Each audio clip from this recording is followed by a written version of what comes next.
मैना सुन लेना मोर बहना, पिंजरा ले बोले मैना सुन लेना मोर बहना।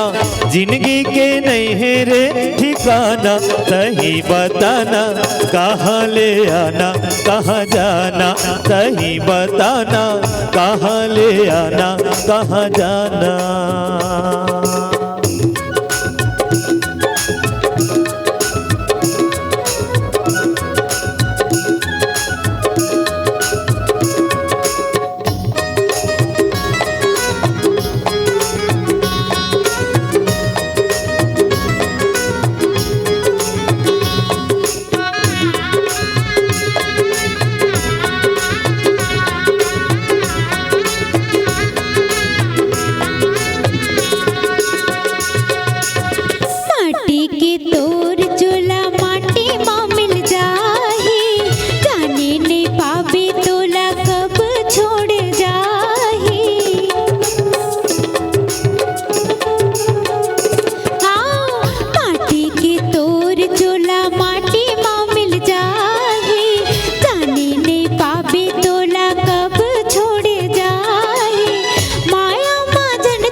कहीं बताना कहाँ ले आना कहाँ जाना, कहीं बताना कहाँ ले आना कहाँ जाना, कहीं बताना कहाँ ले आना कहाँ जाना, कहीं बताना कहाँ ले आना कहाँ जाना।